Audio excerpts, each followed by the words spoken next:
اور بشریت کے امن کے پیغمبر محمد کے نواسے کے جلوس کو نکالا جائے. ہم آپ کا شکریہ ادا کرتے ہیں اس لیے کہ ہم کو کربلا نے یہ سکھایا ہے کہ جو بھی تمہارے لیے تھوڑا سا بھی حسن عمل کرے اس کا شکریہ ضرور ادا کرو. ہم اس صوبے کی حکومت کا بھی شکریہ ادا کرتے ہیں کہ انہوں نے ہمارے لیے یہ سارے امکانات فراہم کیے ہیں. یقیناً ہم آپ کے شکر گزار ہیں کہ ایک بے وطن کا ماتم کرنے کے لیے, اس کی یاد نکالنے کے لیے آپ نے ہمیں یہ موقع فراہم کیا. لیکن یہ سارے ہمارے بھائی کسی بھی مکتب فکر سے, کسی بھی مذہب سے تعلق رکھتے ہوں, انصاف سے بتائیے, اگر یہاں کے اوپر کوئی چھوٹا سا بچہ گود میں آ جائے اور اس کا باپ یہ کہے کہ یہ بچہ پیاسا ہے, تو انصاف سے بتاؤ اسے پانی دو گے یا نہیں دو گے؟ نبی کا نواسا کربلا کے میدان میں اپنے 6 مہینے کے بچے کو ہاتھوں پر لے کے آیا تھا. اے مسلمانوں, اگر تمہارے اعتبار سے میں گناہگار ہوں تو بتاؤ اس 6 مہینے کے بچے نے کیا خطا کی ہے؟ حسین کو جواب نہ ملا.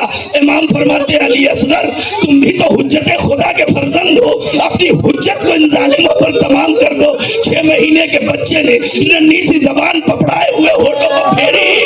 یزید جیسی فوج میں بھی لوگوں کے ذہن آنکھوں سے آنسو روا ہو گئے. کچھ لوگوں نے کہنا شروع کر دیا اس بچے کو پانی دینا چاہیے, مگر ایک آواز گونجی اینا اینا ہرملا, ایکتا کلام الحسین, ہرملا کہاں ہے؟ حسین کے کلام کو منقطع کر دے.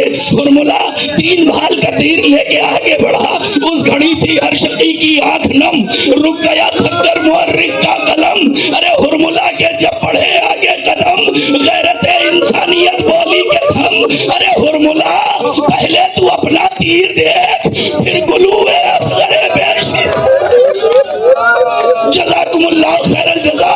خدا کسی غم میں نہ رلائے سوائے غم محمد و آل محمد کے. 3 بھال کا تیر چلا, 6 مہینے کے بچے نے عمر کے اپنی گردن پہ لے لیا. بابا اگر کوئی نہیں ہے تو ابھی علی اصغر نصرت کے لیے موجود ہے. حسین ابن علی بچے کو ہاتھوں پر لے کے آئے تھے. 2 جملے مسائل کے زحمت تمام ہے. بچہ باپ کے ہاتھوں پر شہید ہو گیا.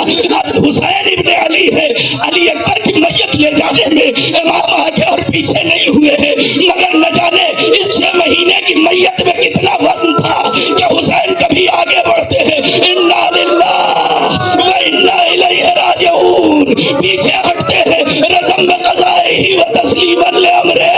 در خیمہ پائے اے رباب اپنے بچے کو لے جاؤ. رباب سے پہلے سکینہ آ گئی, اے بابا بھیا کو پانی پلا لائے, میں پیاسی رہ گئی. حسین نے دامن ابا پلٹا, کیا دیکھا من کا ڈھلا ہوا ہے, گردن چھلی ہوئی ہے. یہ امام نے رباب کو بچے کو دکھایا, لے کے پشتے خیمہ پر آئے. 2 جملے زحمت تمام ہے, پشتے خیمہ پر لے کے آئے, بچے کو دفن کر دیا. حسین کربلا کے میدان میں سو گئے.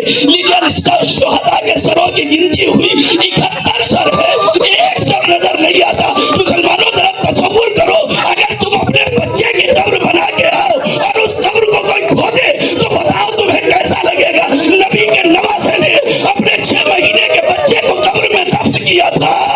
یہ عمر ساتھ کہتا ہے مجھے وہ 72واں سر چاہیے. رباب در خیمہ سے منظر دیکھ رہی تھی, سپاہی ہاتھوں میں نیزے لے کے چلے, زمین کربلا پر مارتے جاتے ہیں. ایک بار نیزہ پڑا, اب کیا نکلا 6 مہینے کی بھیا نیزے سے الی ہوئی, ماں کی نگاہوں کے سامنے بچے کے سر و تن میں جدائی کر دی گئی. ماں دیکھ